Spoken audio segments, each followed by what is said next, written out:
Yeah, so good afternoon, everyone. Um, Welcome to the session of Busting ASC Myths. Thank you so much for joining us today. I'd like to first introduce our main speaker, who is Anindita Banik. Thank you so much, Anindita. A very warm welcome to you for joining us today. Uh, um, so, introducing Anindita, she has completed her bachelor's and master's, that is BA SLP and MA SLP from Speech and Language Pathology from Aliyawarjung Institute of Speech and Hearing from Mumbai, and is specialized in rehabilitation in laryngectomy and swallowing. She's also done the FEAS course in swallowing from Tata Hospital, and subsequently done courses in data management and research and psychology from the US, from different universities. She's currently working as assistant professor of audiology and speech pathology in Topiwala National Medical College and Nair Hospital, Mumbai, and also consults in several ENT clinics and private hospitals. So Anindita Banik has about 8 research papers and 4 journal publications to her credit, and she has presented in many national conferences. She specializes, amongst others, in various speech, language, and neurological disorders in adults and children, including those with voice, articulation, language, motor speech, and mainly swallowing disorders. And she also really likes to work actively towards creating awareness amongst the common public. We are honored to have her here. And from my interactions, I also came to know from her that she's been working and visiting a lot of, typically COVID hospitals, in visiting patients in CCUs and ICUs in COVID care hospitals over the past several months. So hats off to that for your commitment, and thanks for finding the time to join us here today as well. So over to you, Anindita. You can carry on with your presentation. Thank you so much, ma'am, for the sweet introduction. So I will just share my screen. Yeah. Yeah. Can you see this, ma'am? Is it visible? Yeah, I can see that. Yeah. Okay. Yeah. So today I'll be talking about augmentative and alternative communication and its applications as an ASLP perspective. I know there are a lot of myths and a lot of facts about it, but then many parents and professionals may have confusion rather to know when to start and how to start and where to apply and what kind of patients. So today let's learn something about it as an ASLP point of view. Yeah. So we'll be covering what is communication types and who needs and when an ASC have to be applied, and the myths, facts, and solutions in detail. Yeah. So coming to 3 terminologies, so that is speech, language, and communication. So when we say language, okay, so language basically it's a code or a system which has, it has a code and symbol system. It could be including some kind of alphabets or any kind of ideas which are used to express, okay. It could be signs, it could be gestures, it could be body movements or some words. So when it comes to speech, speech is basically nothing but it is a motor act which is used in order to communicate. So both these components are included in an umbrella term, that is communication. So when we say communication, it is nothing but an exchange of thoughts and ideas using speech and language. So here you can see communication. In communication, we embed your language and speech components. So here it can be divided into 2 ways, that is receptive and expressive. So receptive meaning someone who receives and understands the information, and expressive meaning someone who's sending or speaking the or delivering the information to another person. So there are 2 modalities here, that is verbal and non-verbal. So in verbal, we see speaking and reading could be included, and in non-verbal, something in which the person can use body language, sign language, tactile, writing, or a person can use a device to communicate. So when we see communication, so here you can see when 2 people have to exchange information, there is a listener and a speaker, and there is a channel.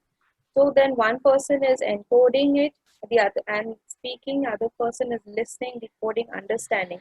So there's a to and fro way of conveying information between two or more people via a particular channel. So when we say that why we need communication or why we need languages, we need this to initiate, to maintain, or to terminate a conversation. We may need it to maintain interpersonal relationships or to share ideas, to express feelings, to give some information, to ask some questions or describe events, so on and so forth. So nothing but when we include verbal language or non-verbal, we are including it in communication in different modalities to to share all the ideas that have been listed here. So now let's see what is an ASC. So ASC is nothing but, these are uh, understood as a set of tools, or there are some strategies which an individual would use to solve everyday communicative challenges. Also, given by ASHA, that is American Speech and Hearing Association, it is said that ASC is used, or it is attempted to use for those individuals who need to compensate for temporary or permanent impairments, and those who have problems or have limitations in certain activities, or there are some restriction in participation of individuals in communication activities. And it is used for those individuals who have severe disorders in speech and language production with different modalities. So ASC is nothing but it is a means to enhance overall communication or the effectiveness of the communication. It is something that is required as a multimodal approach. That means different modalities can be utilized here in order to suffice or to solve the problems that a person may face during communication and for different purposes or in different contexts. So that becomes an integral aspect for the person who is actually using it in natural communication. So it has also been said that ASC is designed to reduce the problems of communication issues who have severe speech language impairments across different age groups. So when we say age span, meaning different age groups, children, adults, those who are included in different categories of so AC can be utilized for such individuals. So types of ASC, when we see types of ASC that we had studied, during our college times, is we know that there are two types of ASC. One is unaided and other one is aided. So unaided means that there is no requirement of an external tool. Okay, or it requires some degree of motor control in order to communicate. While aided means there is a particular external tool required here. So this would be in two forms, that is an electronic form or a non-electronic form. So the non-electronic form could be like a low-tech or a high-tech ASC system, or the electronic form is referred to as a high-tech ASC system. So here I have put a bifurcation of both the types, that is aided, low-tech, high-tech. Unaided is the one with no tech, meaning no particular electronic devices needed here. So when we say unaided, that is no tech, it includes gestures, manual signs, facial expression, vocalization, or body language, which is used to communicate certain ideas.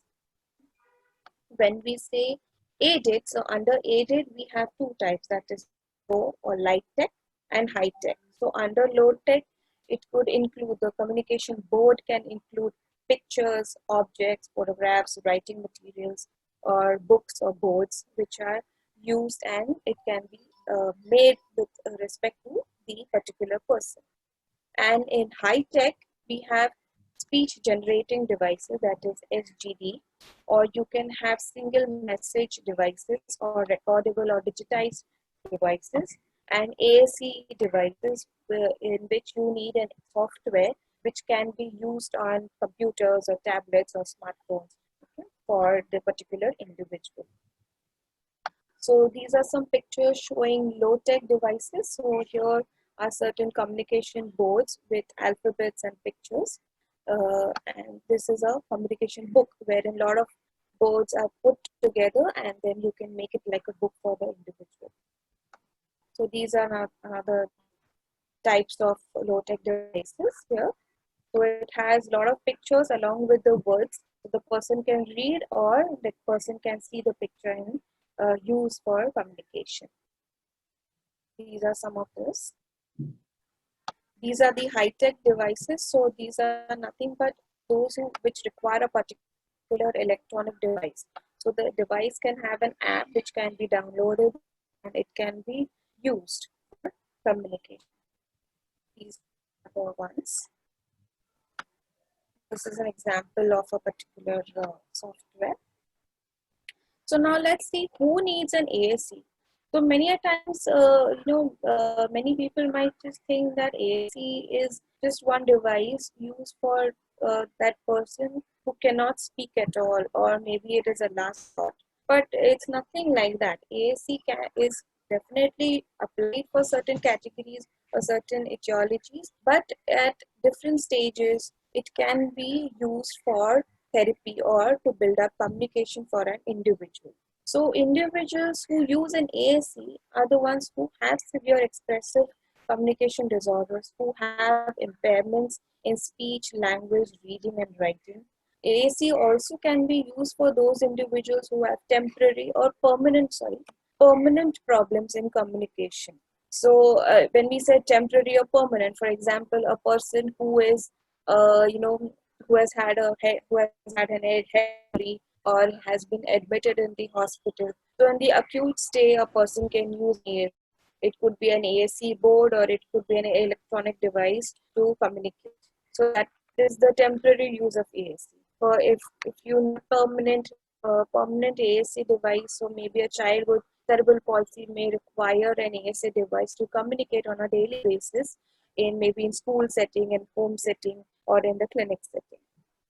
So here are the two broad categories of ASC users. So I've divided it into congenital and acquired. Congenital is something that we can say which is acquired at the time of birth. So those could include neurodevelopmental disabilities, those with autism or some neurological problems, cerebral palsy, intellectual disability, those having developmental apraxia of speech, or there is some genetic disorder or any kind of syndromic children, those also fall into the category who can use ASC for communication. However, in acquired disabilities, we can see those individuals who had a stroke, that is a CBA, or a traumatic or an acquired brain injury, or those who have neurodegenerative disorders with ALS or supranuclear palsy, or with progressive aphasia or apraxia.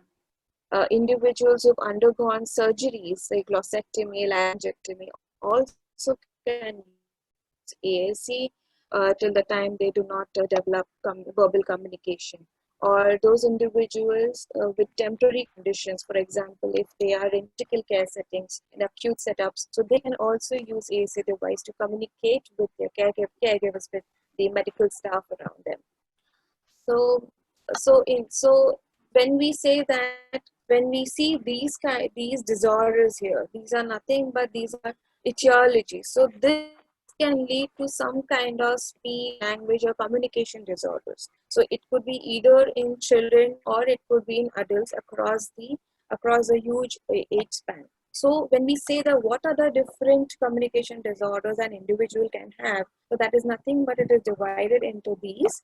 So that is dysarthria in adults or dysarthria in children, apraxia of speech in adults or developmental verbal apraxia, aphasia, acquired childhood aphasia or aphasia in adults, dementia, or some kind of childhood language disorders. Uh, these so these problems can vary from mild or to severe impairments. So individuals who have these problems can utilize ASC in any point in their life to initiate communication with their caregivers.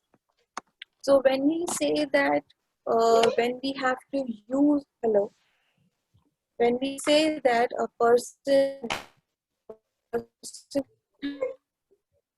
use an AAC, it is very important or should undergo detailed assessments which are done by an ASIP. So that helps to determine the candidacy, and based on that, based on those assessments, we can then apply AAC or as the AAC device during therapy and help the child or the adult learn how to use it for their communication in various settings. So when it comes to when a person needs an AAC, it is very critical for a professional to identify that, or it is very critical for the parent or the caregiver to know that is this an option which is, important for my child or important for my family member who has a particular problem, and it be applied or not. So various questions come into our mind. So let us see what are the critical elements that a professional should see or determine before you meet the ASC. So those individuals who suddenly or gradually lose their speech language abilities may have to rely on others to meet their communication needs. So for these individuals, an ASC can be devised. Either it could be a low-tech or a high-tech device that can be used. Hello. I think someone's mic is on, so I can hear a lot. So for these individuals, it is necessary to know that at what point in the therapy it is to utilize the AAC communication. Also, it is important for us to know that which are the different medical conditions which is having a profound impact on the individual. Again, the individual could be an adult or it could be a child. In which participation in different activities is reduced. It could be activities related to self-care, or it could be participation in activities of daily living, or in the employment, or in the office, or in the school setting, or in the clinical setting, or in daily communication needs with the caregivers at home. So then we have to identify that whether these individuals are facing such problems. If they are, then an ASC definitely can be used for their communication purpose. Then when we say that ASC is used for these problems, say for aphasia or for childhood language disorders, for cerebral palsy, or for autism, I would say that AAC, if you have to use AAC, it is necessary that each child or each person or each case should be assessed clinically. AAC applications is based on clinical, assessments, and the need is dependent on every individual case separately. Not all the patients would need AAC for a lifetime. However, some may also need AAC for the lifetime. Some patients may need AAC in the beginning, or some may need at the mid of the therapy, or some may need it at the later stages of therapy, or some may require an AAC to initiate therapy along with different speech and language approaches to build up language or to build up communication. Say, for example, a mild autistic child, it may be who has limited language or has very little vocabulary, or may have problems with pragmatics. It is not necessary that in that particular stage you cannot start with AAC. Definitely you can start with AAC. Maybe AAC along with other speech and language therapy approaches can be started together, and then later the communication or language can be built up for the child. Then another condition is that we need to identify which particular problem is preventing verbal communication for the individual. Like, for example, I have a video to show you in the next slide, that I had a patient who had misarticulations, like severe misarticulations, who came to me around 4 months back in the lockdown itself. He was an 8-year-old child. And then his speech was completely unintelligible. That means whatever he spoke, nobody could understand. So then I had to introduce the ASC app on his mobile so that he could communicate well. And then he used it for communication, and that helped to build up a lot of confidence in him, and he used it. Along with that, I started with a lot of articulation therapy, and that helped me to build up his communication along with his speech in the process of therapy. Next is we need to identify that is there any particular condition which is resulting into frustration, anger, isolation, depression due to a particular cause. For example, if a person, say an adult who has dysarthria or say aphasia, who can understand language, say for example, the person can understand language but cannot speak, and that is leading to frustration. For them also we can introduce AAC during the therapy. Or patients with mild dementia also, for them also we can use AAC if they wish to communicate with their caregivers at home. Next condition is that AAC can be used in different stages of therapy. Like I just said, it is not necessary that you have to utilize AAC at the end of the therapy. It is not like that. You can use it in the mid therapy or starting of the therapy, or you can continue till particular stage wherein the child or the adult does not completely achieve all your communication goals that you have planned for the patient. Also, it can be used parallelly for speech and language therapy in different stages. Like I just said, for misarticulation case, I had to use it so that he can communicate, he can use the device to communicate with his friends, with his family members who never understood his speech. Along with that, I was continuing with speech and language therapy to build up his speech.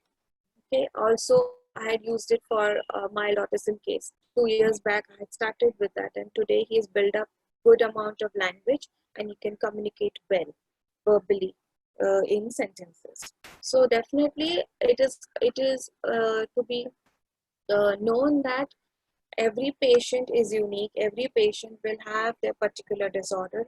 Every patient has a particular severity. So then clinically, we need to identify whether a patient needs it and at what stage the patient may need an ASC in order to build communication and language. It could be an adult or it could be a child.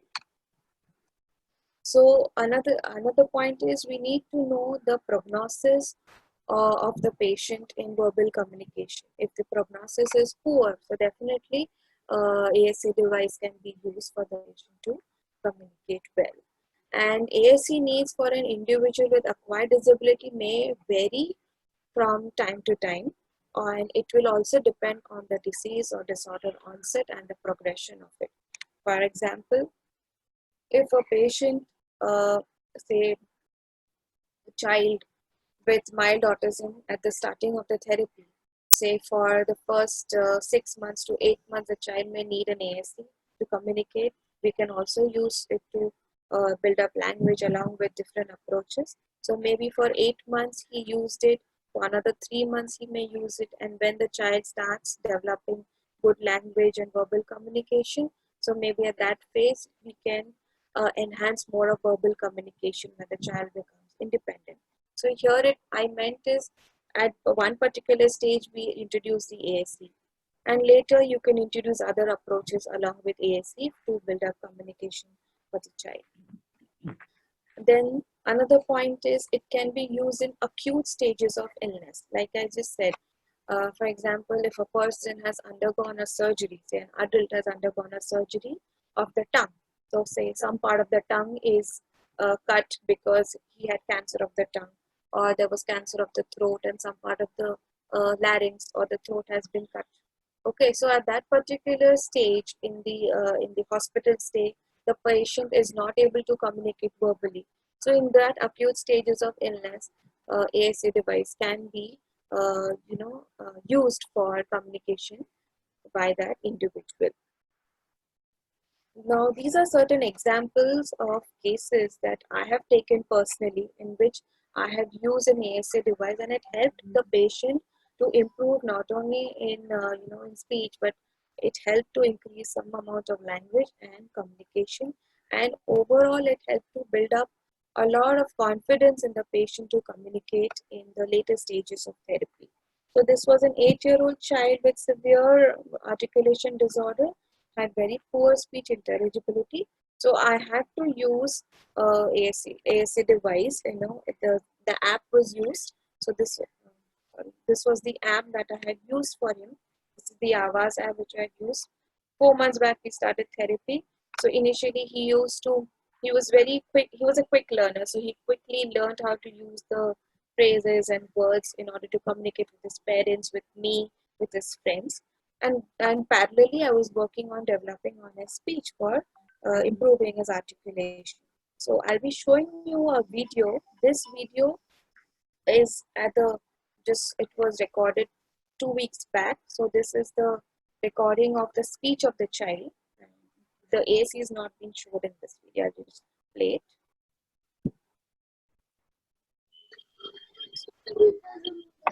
Start. The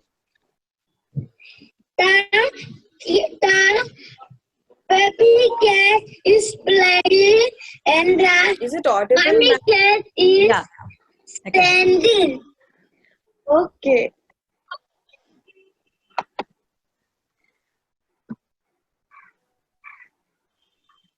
The dog is sleeping So this side is some example of it. Another one is a 6-year-old. Now he is 6 years, but he had mild autism.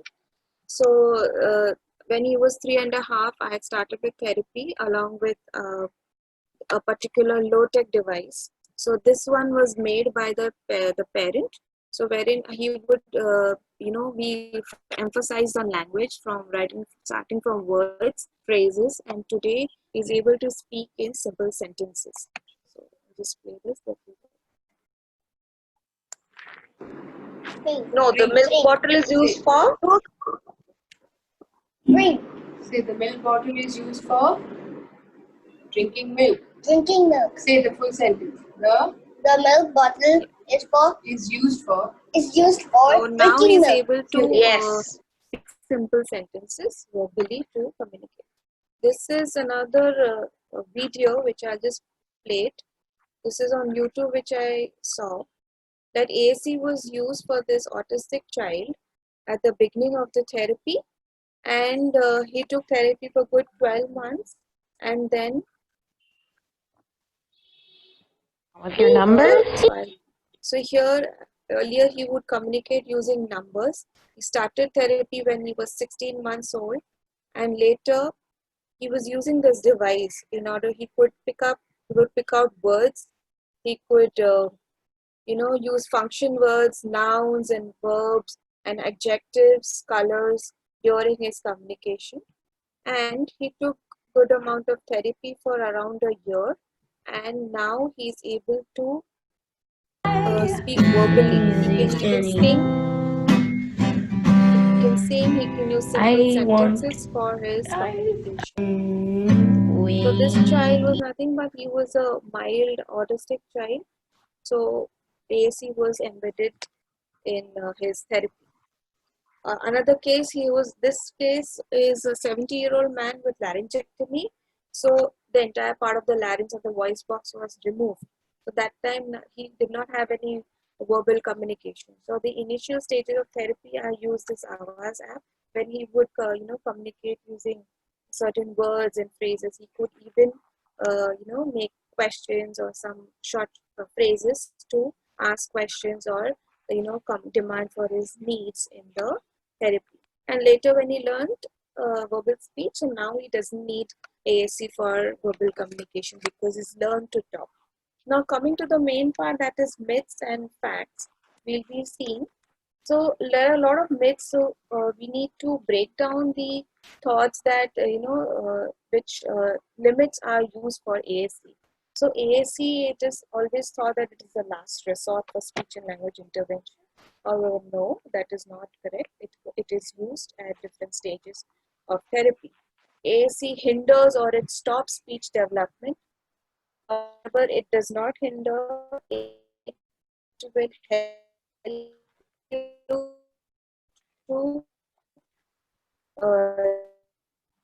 learn language, and it can also help you to develop verbal communication. It is only used for communication partners. That means it is only used by the parents or the teachers to communicate with the child. But no, it is used by the child. Also, it can be used by the other person in order to have to and fro communication. Then communication should not be a priority for early intervention.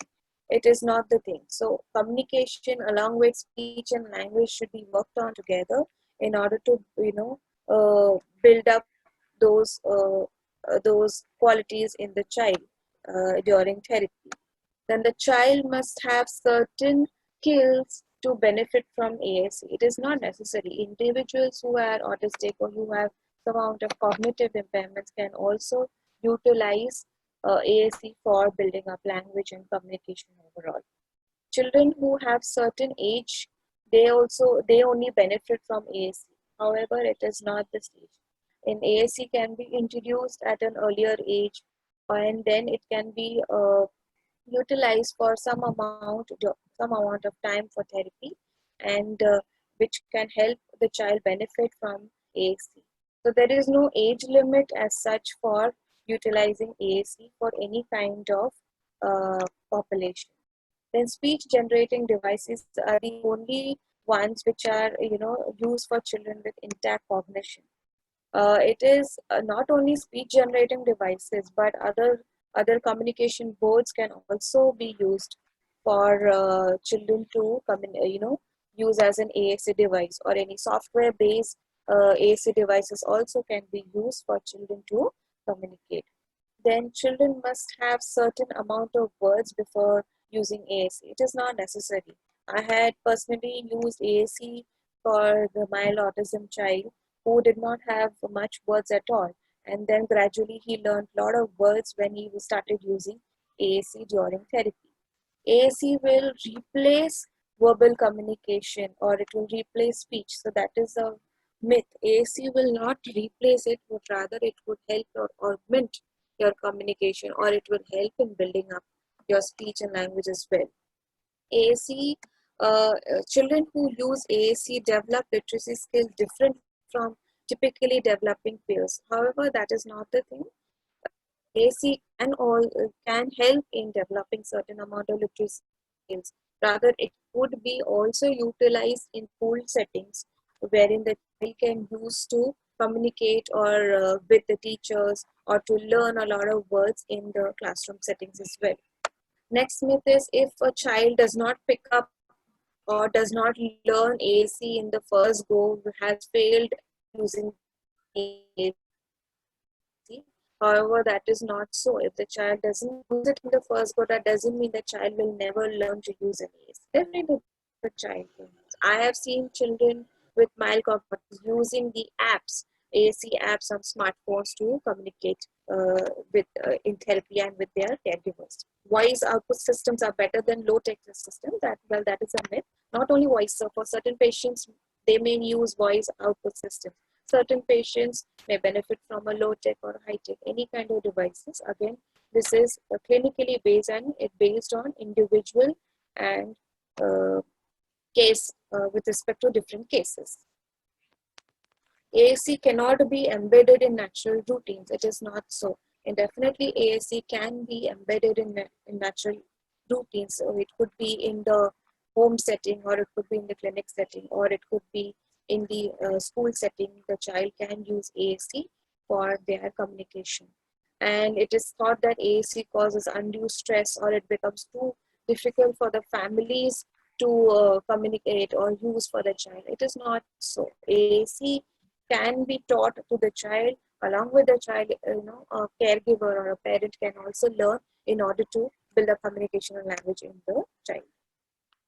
Now, coming to certain important facts. Now, these facts and practical solutions were put up in various research publications, and various authors have worked on different categories and different etiologies in children, and they have come about with facts, and they have given solutions that if this is a problem, what can be done further. So AAC is used to increase a child's abilities in terms of language and communication in different environments and activities. Also, sometimes what happens, or many a times at the beginning of the therapy, it is difficult to predict the future of the child's speech or language development. Definitely, if a child coming to me today for the first time, I am not going to make any statement, okay, he's going to develop so and so level of communication in the next 6 months or 12 months. It only depends on how we are going to embed ASC or embed a lot of techniques for language communication in therapy for the child. So what is the practical solution is AAC should be used as intervention in speech and language therapy. Periodics, reevaluations and assessments should be done for the child in different activities and routines to know what is the progress of the child in different environments. Then the next fact is introduction of AAC correlates with the improvement in natural speech, language and communication. Yes, certain types of AAC can be very, very helpful for the child to communicate. It could be a software-based device or an SGD, or it could be a communication board that can help. So simultaneous communication approaches in speech and language therapy can assist in improvement in the child's communication in settings. Another fact is that children who use AAC, they definitely show improvements in attention, independence, self-confidence, class participation, academic progress, and social interaction. Yes, as I have seen it in the children for whom I had used AAC in my, in my online therapy sessions and one-to-one physical sessions, I definitely saw these improvements in those children. So what is the solution here? We need to do assessments to know the prognosis of communication, and we need to focus on the use of these of speech during their sessions and periodic evaluations to know how effectively and efficiently the child is using it, using AAC in all the different environments, and how these factors have been developed in the child. That means attention, self-confidence, and class participation mainly, how they have developed in different settings, we can come to know. Another factor is certain factors and candidacy is necessary for the child to use AAC. Yes, so then what is the solution is that when we have to embed or use AAC programs, so it is definitely individualized, it should be age appropriate, and it should be developmentally appropriate. Meaning it should be as per the whatever, if you use an AAC device, if you use the words, if you use the content in the particular device, so it should be as per the age of the child, the language age, the chronological age of the child. So when we use AAC or other techniques for therapy, we always see to it that these are utilized in play-based interventions. So that helps in building up communication. So the focus should be how we can develop intentional communication or basic functional communication for the child in various settings. Then AAC helps a child to make the child establish transition from clinic setting or from home setting to academic and community setting. So if the child has to use AAC device to communicate in a classroom, how are we going to understand whether the child is having some difficulties or not? So then that time we need to identify what are the difficulties the child is facing in that new environment. What are the barriers that can be minimized in the school setting for the child? Also, we need to teach the teachers or the students and other persons in the school setting. We need to tell them that these are the communicative problems of the child, and hence a particular AAC is being used for him to communicate. So even they will learn to use that to have a to and fro communication for the child in the academic settings. Then children with cognitive deficits are capable of learning AAC and they can benefit. Yes, I have also seen a child with borderline cognitive impairment or intellectual disability. So for that child also ASE was utilized for an intervention along with speech and language therapy. So that particular intervention plan was individualized for that particular patient. And in the course of the therapy, it is necessary to identify the strengths and abilities. And based on that, the further goals can be designed for the child. So then that means that if we have to apply it, we need to know, or we need to sort out what are the intentional communication skills built up, being acquired, achieved by the child, what are the basic communication functions that have been achieved and which have not been achieved, can be further, planned to develop along with different speech and language approaches for the child to develop communication. So with this, I can say that when and I was just trying to, and make you all understand that there are certain myths about ASE, and we must not feel that ASE is only for one particular category of adults or for children or one particular etiology. No, ASE is not. It is something that can be introduced for developing language. It can be used to develop communication, along with other strategies of speech and language therapy for the overall development of communication for the child. Okay. So with this, I complete my presentation. These are my references. Okay. So I'm open to question answers.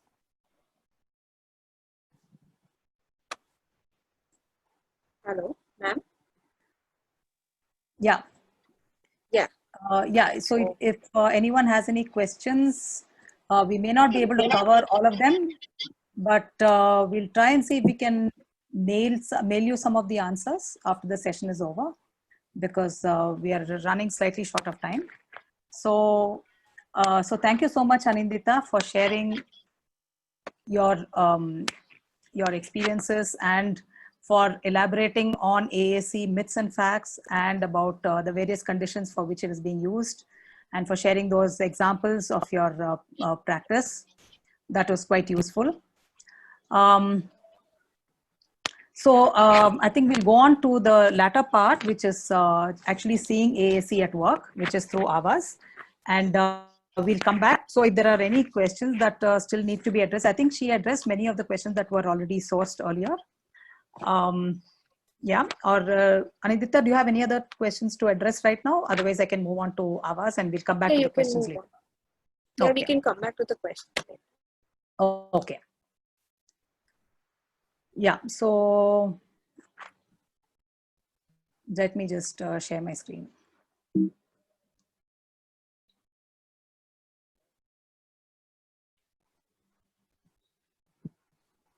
Yeah, I hope you're able to see it. Can you see it, Anindita? Okay. Yes. So yes, this will be a continuation from where Anindita left off. So as we saw that ASE is a tool for communication. So let's see how we can go about using it as a tool. So this is a brief clip I'd like to show you about how a child called Advait is using Aavas for communication. Advait is using Aavas for communication. He is using it in his iPad. I customized Aavas in this way. The different things: food, actions, rhymes, things, places, and about himself. His name, address, phone number, everything is included in this. In food, his favorite foods we included like this. In actions also, his favorite activities like this. Rhymes. This. I want. Actions. Swimming. I want swimming. Adu want swimming. I want. Food. Pavaka. I want pavaka. Adu want pavaka. You'll make pavaka. Want. Actions. Rhymes.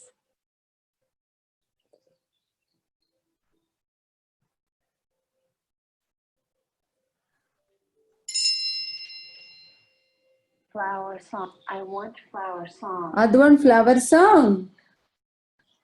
Yeah, so that was a brief clip about how Advait is actually using Avaz at home. And some of you had asked questions about how you can use it in daily routines. So this is an example of how Smriti Rajesh, who's the mother, has actually been using it in using Avaz for the child, as you can see, for his hobbies, for choosing what to eat, for what songs he wants to listen to. So it can be adapted into daily routines for anyone. So let's start up with seeing how we can actually start using Avaz. So I'll show you the screen to share and how we can use Avaz.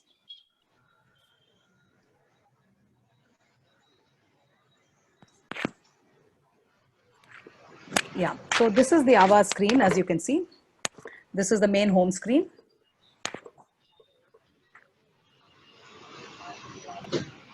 This is the home screen where you can see a child's picture which has been personalized for the child.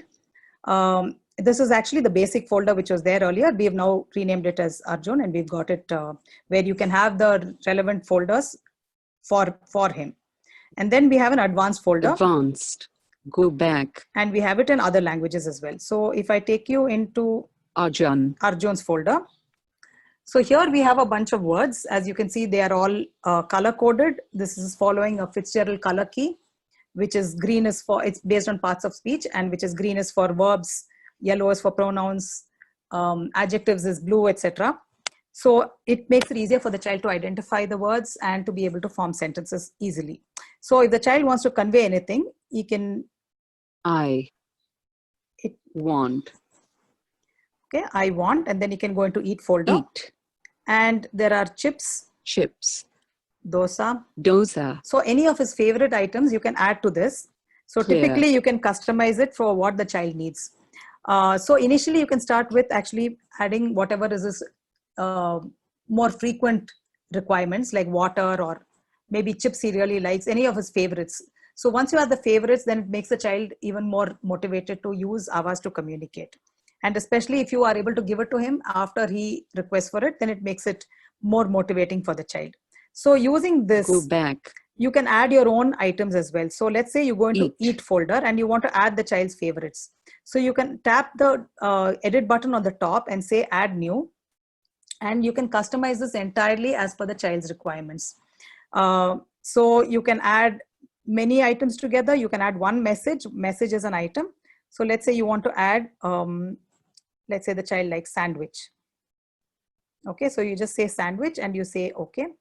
You can see that automatically it pops up the image of sandwich, and you can scroll through. This is a bunch of 15,000 images that we have in the folder in the library, which is available for you to use. This is part of the Avaz library. So I can choose one which is most appropriate and I can say save. So then this is already added this. Now I can even add a bunch of words together. So I can just rearrange them. As you can see, I can just move it around. If I just hold it down, I can add, instead of adding one at a time, I can add many items together. So I can add, let's say pizza, and I can say, let's say I want to add kulfi. Let's say the child's favorite is that. And okay, juice and ice cream or milk, burger. So I'm just adding a bunch of words. And if you, as you can see, I think the pizza didn't turn out. And milk and burger and juice have all been added.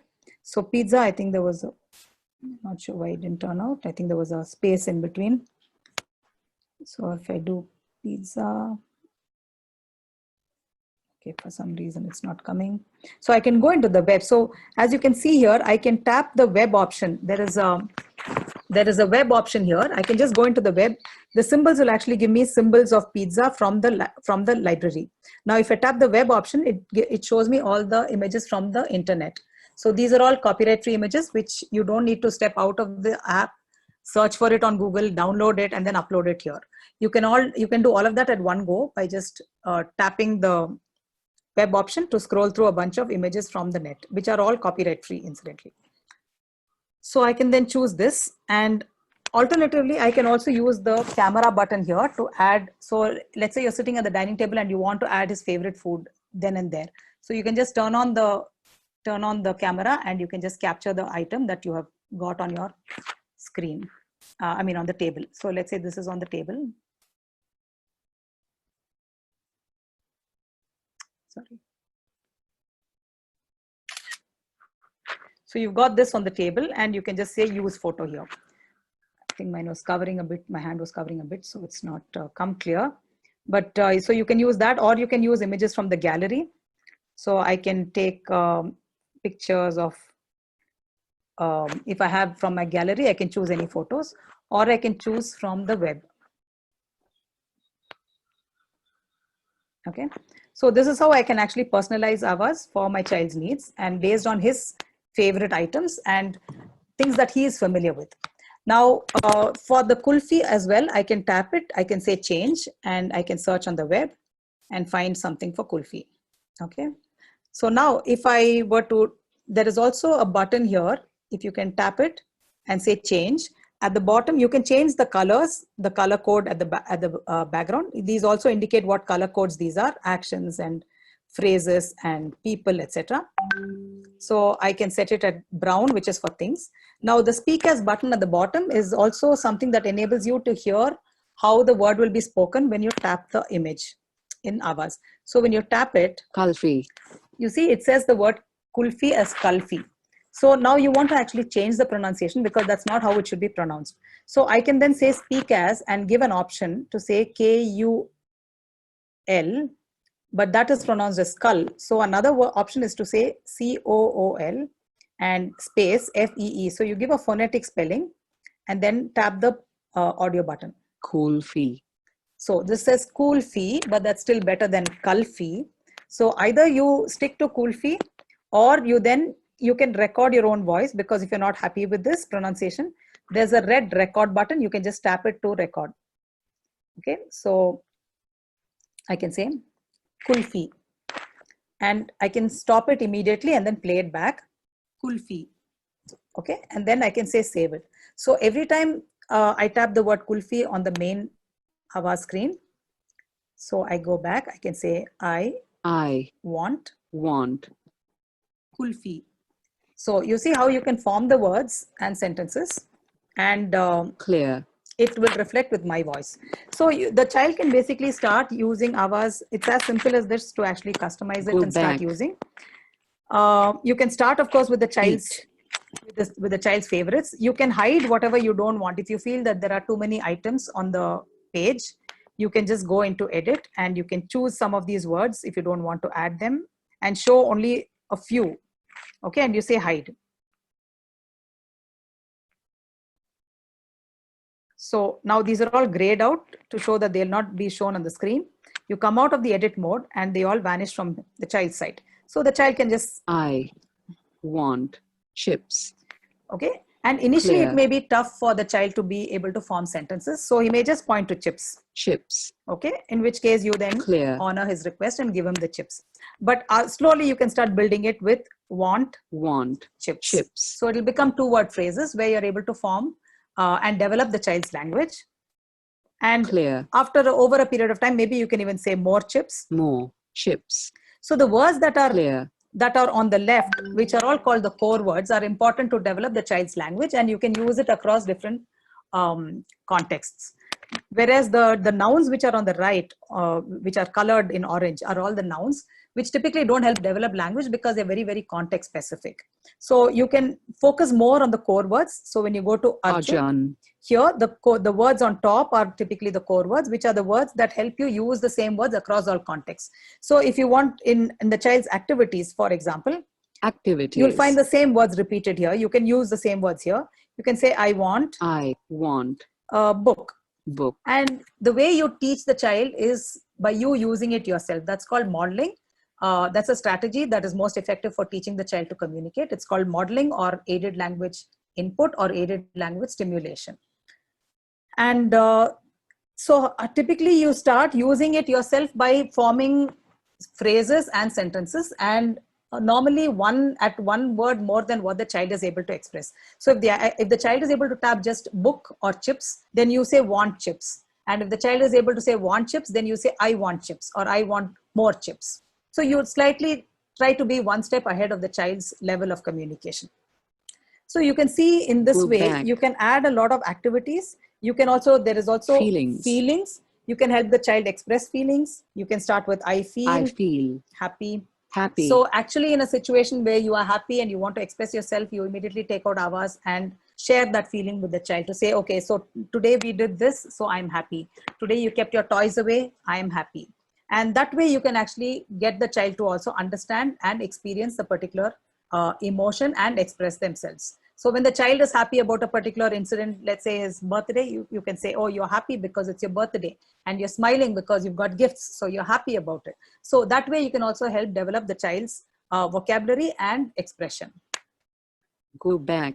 So you can also you can customize it with more things. So with people around. People. So with the child's father, mother, and the child's brother, sister. You can add their photos like the way I told you to, the teacher, grandpa, grandma. You can add all of their photos in so that the child is very comfortable talking about them. And it's easy to actually make conversations around it.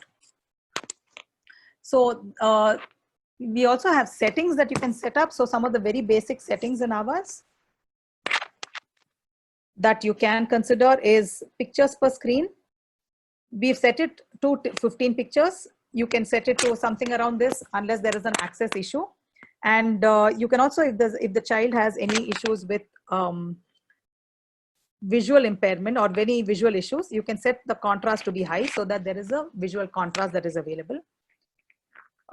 There is also, so you can also set zoom on select. So typically for beginners, if you set it it actually zooms out, and this is really useful for beginners to get started so that it catches their attention. There is more graphic elements that actually play a role in attracting their attention. And if the child has motor difficulties, you can set up page swipe to off.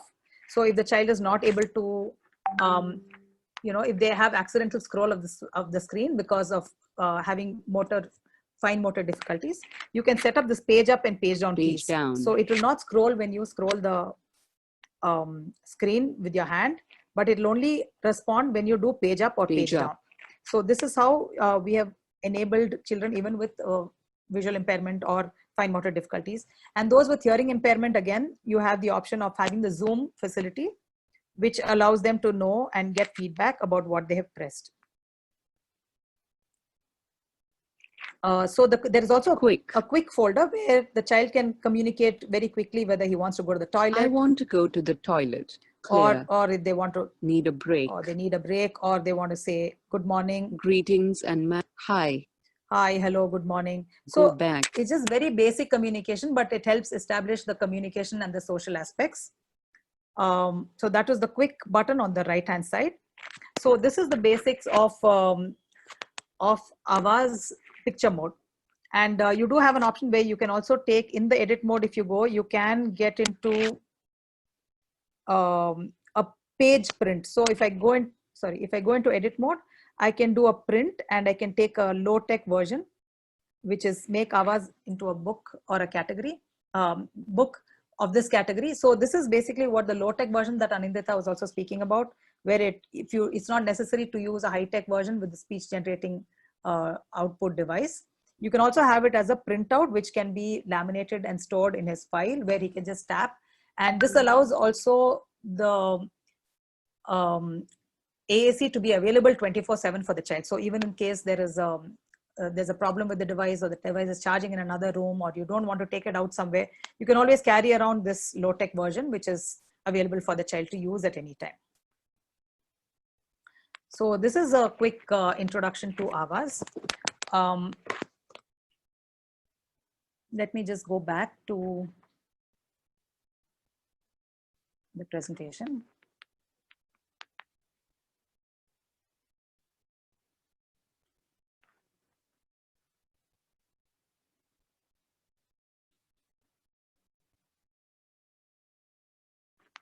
Yeah, so you make sure that you personalize the app with your child's favorites, which is like people, food, activities, like how I was showing you, places, music. And why personalized? Because the child is able to see their favorite items and they are able to respond much better. I've told you how you can use the strategy of modeling. Here is another video, a quick video of how to model and how she's. ඔන්නවා ඉස්සෙල්ලා කියන්න මට ඔයාගේ පවුල ගැන. මගේ පවුල. හරිද? තමා කියන්න කවුද ඔයාගේ පවුලේ ඉන්නේ? ඔයාගේ පවුලේ කවුද ඉන්නේ? මට මෙතනින් පෙන්නන්න. අයියා කෙනෙක් ඉන්නවා. හරි. වෙන කවුද ඉන්නේ රමාගේ පවුලේ? අම්මා කරමුද රමා? හරි එහෙනම් අපි සෙල්ලම් කරමු.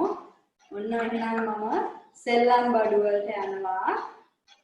රමා කැමති ටෙඩි එක්ක සෙල්ලම් කරන්නද? පොත කියවන්නද? සබම් පොල සෙල්ලම් කරන්නද? බෝලය එක්ක සෙල්ලම් කරන්නද? මොනවා එක්ක සෙල්ලම් කරන්නද කැමති රමා පෙන්නන්න?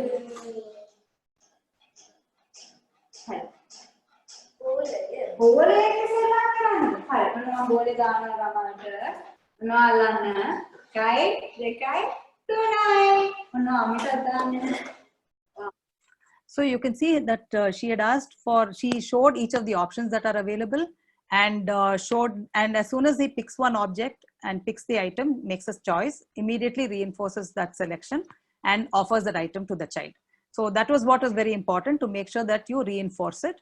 And so the important part is now to use Aavas in everyday life across all contexts and all activities. So like the way we saw in different videos and the way we have customized folders, you can see that it's possible to use it across all activities through the day, which is what will make the child start using Aavas much more frequently. Okay, and some of you had asked about how do you motivate communication, and so basically you can set up scenarios where you can motivate the child and prompt the child to communicate. For example, this is a person who is eating ice cream in front of the child. So if you try to eat the child's favorite food without offering the child any, he is bound to actually react to it.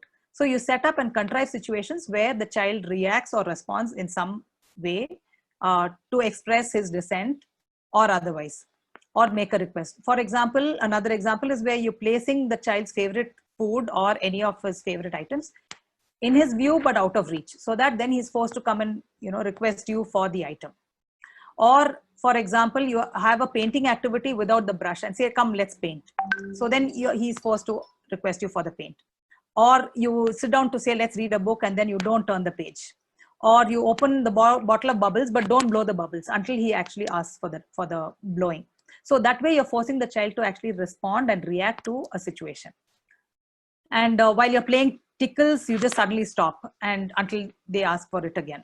Or while watching TV, you suddenly switch off and then wait for the child to ask. Or put the wrong shoes on the wrong foot and wait for them to ask for it. You can also engage them in several games, which can be really good. This was a page that was shared by one of the parents, because these are really useful for developing various skills, as you can see, whether it's motor, because you can give your own instructions over there, like whether tell a joke or jump 5 times or hop like a frog. So you can develop social skills, like say, you can say, go and say hello to somebody, to your father or grandmother. So you can develop a lot of skills in this kind of a interactive game. And there are several ideas how you can use Aavas for even developing a child's interest in cooking. Here was something shared by a parent. Yeah, and there are many more that you can see on our website, many more examples of how Aavas can be used. So to give you a brief, we have been a brief of the Aavas story. We've been around for about 12 years now, and have been featured in TED Talks and received several international awards and national awards. It's also available on the App Store and Play Store. And so I hadn't shown you, it's also available in the Indian languages as well, where there is recorded audio. I can give you a quick intro to that. The pricing is actually, lifetime is 9,000, annual subscription is 3,300, monthly subscription. So I'll give you a quick 1 minute I'm sorry, I forgot to share that.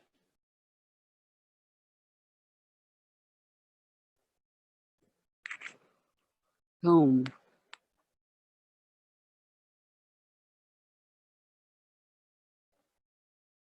Yeah, I hope you're able to see it. So, Other languages. so if you see Hindi, Hindi. दर्द, so in Dard, I can go to चेहरा, मुझे कान में दर्द है, मुझे नाक में दर्द है. So this way you can see different, you can actually record your own voice, and that's how we've also done it.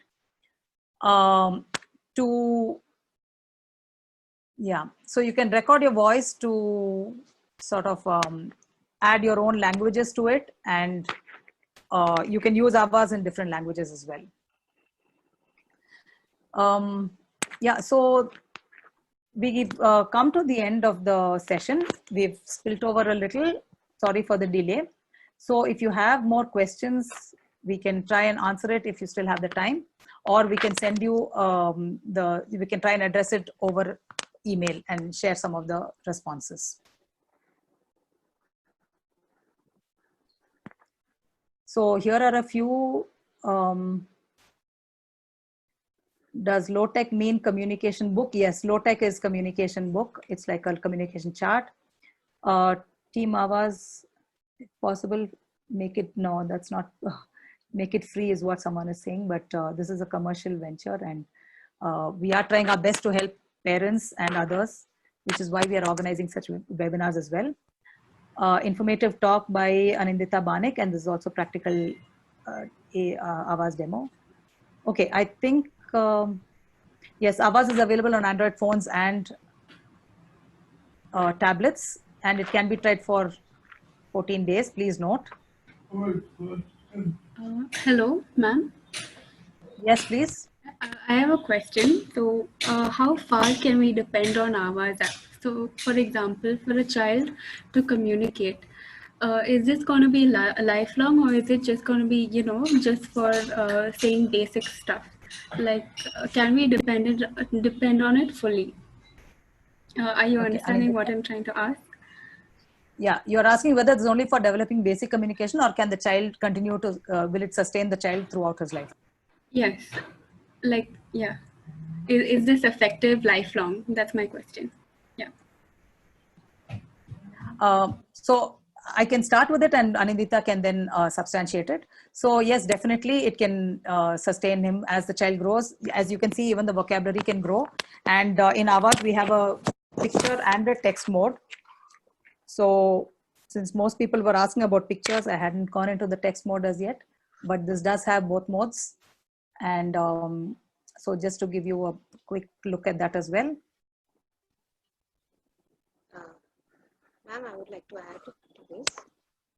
Sure, go ahead. Yeah. So when you talk about a child, so first Keyboard. I need to know what is the disorder of the child. What is the age of the child?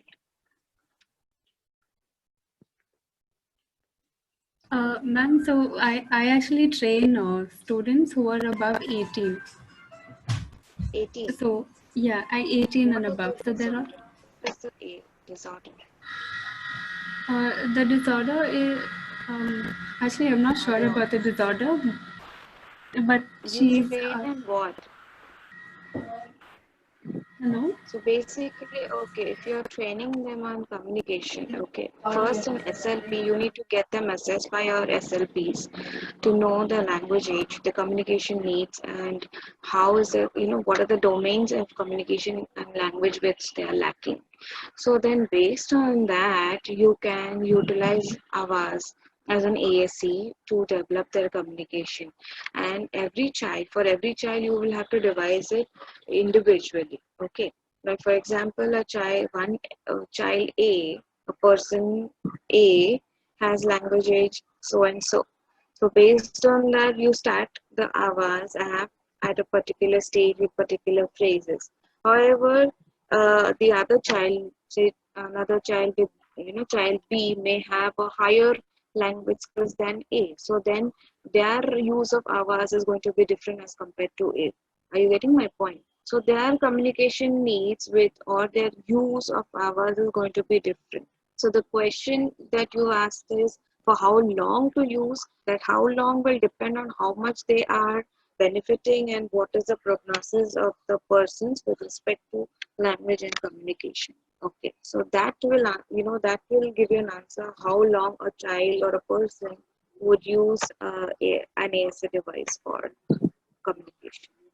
So like I said, it is important to know what is the disorder, how severe the disorder is with respect to every child, what is the language age, what is the cognitive impairment. All these things also are important to know for how long or how long or in what way a person can use ASA. I think that answers your question. Yes, ma'am. Thank you. Yeah, I'd also like to Thank you. add that this is in the same context, that this is the keyboard mode. So, and AAC, the ultimate aim is to reach literacy. So once the child reaches literacy, then, I mean, world is a limit to expressing themselves in any which way they want. So there is no dearth of words and expression that he can do using AAC. So with keyboards, so he can use things like, you can start saying, Who can get. You can see that these are words as I type it. As I type out, you can get my. So as My. I type, B A G bags. So as I type, it also predicts the words. And that makes it much easier for the child to use Avaz. And there's also pictures to help the child in predicting. So this is the keyboard mode that you can actually use and start transitioning the child to once the initial phase of using pictures is, and is able to get into language and literacy. Yes, ma'am. Thank you. Yeah. Anything please came with it? For daughters? Yeah. Any other questions that you have? You can unmute yourself and speak if you have more questions.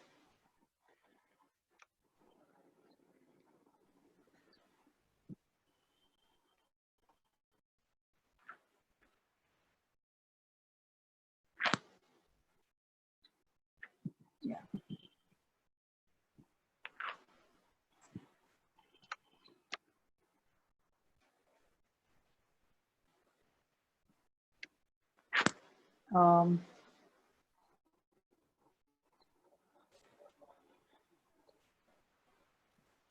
How much extent is effective for articulation issues?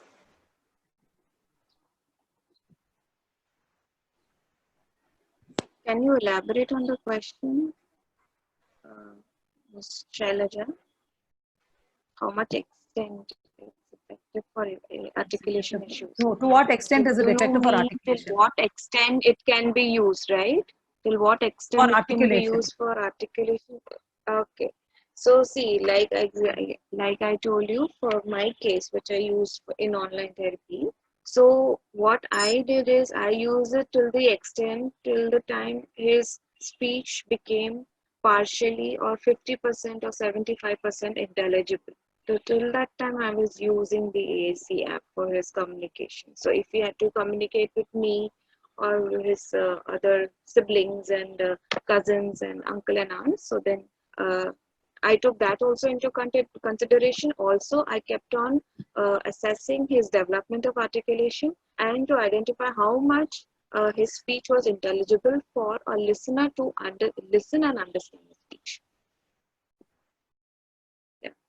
That answers your question. Can we access it simultaneously in 2 languages? Yeah, you can have it in 2 languages. It will be recorded and you can add your own recording in English and in Hindi. That's possible. As I showed you how you can use the recording facility.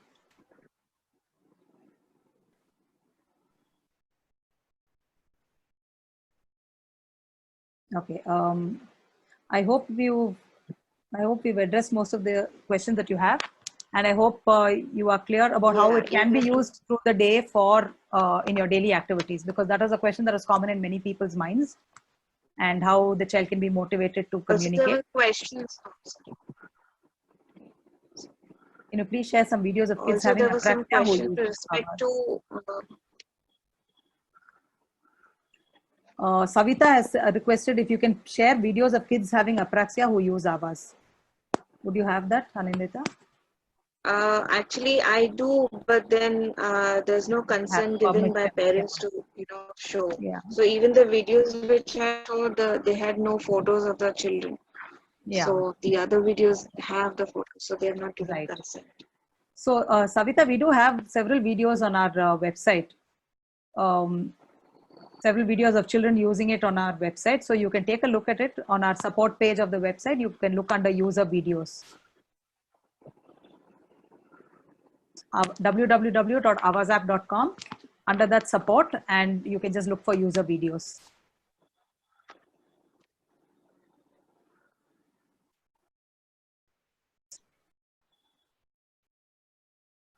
Okay, any other questions? We hope you found the session useful. And yeah, I think we are done with most questions. Just running through them. I hope it's clear about how you can use it in your daily life under different contexts.